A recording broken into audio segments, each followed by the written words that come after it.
Since time immemorial, Mi'kmaq had practices rooted in their deep understanding of the natural world that sustained diverse and healthy ecosystems for centuries.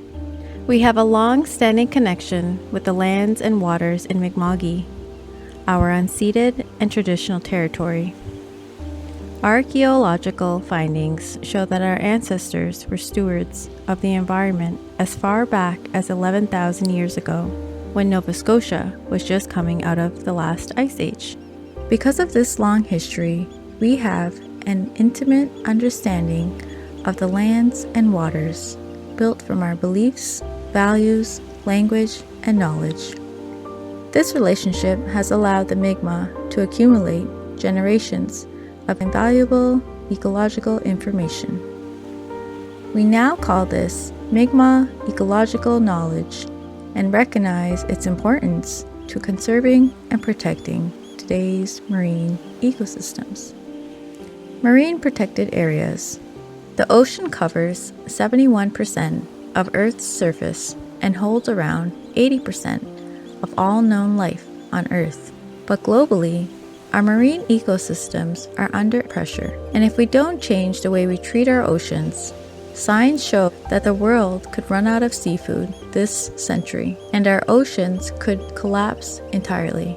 Often, our indigenous communities are most affected by the health of marine ecosystems and availability of marine resources. Marine protected areas are a well-recognized tool used to help reduce the impacts of human pressures on the ocean and the effects on our social, economic, and cultural well-being. But what is a marine protected area? A MPA is a clearly defined part of the ocean that is legally protected and managed to support specific long-term conservation goals. MPAs protect important species, ecosystems, and special natural features underwater.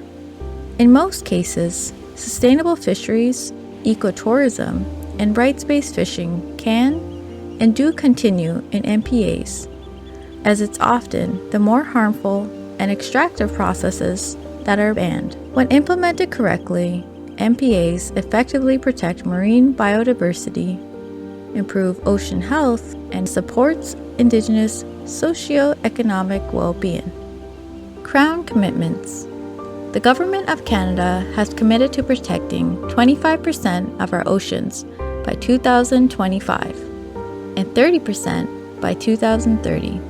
But we know that the Crown must work with Indigenous peoples to ensure our rights and values are upheld when implementing any MPAs.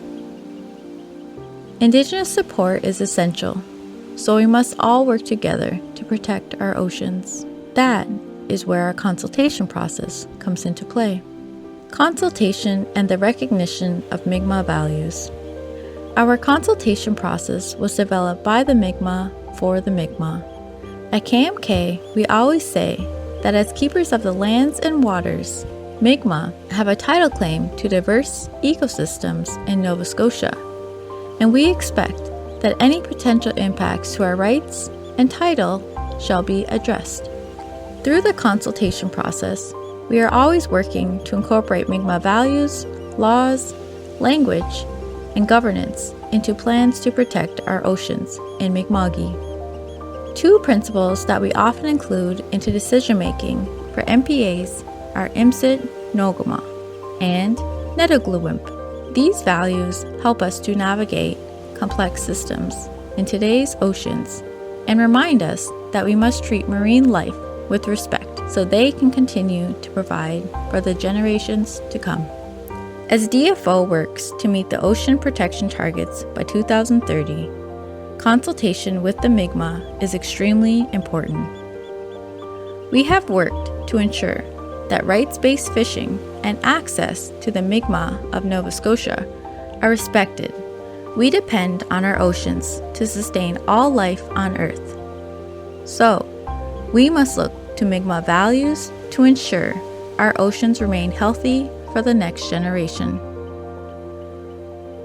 For more information, visit mi'kma'rights.com.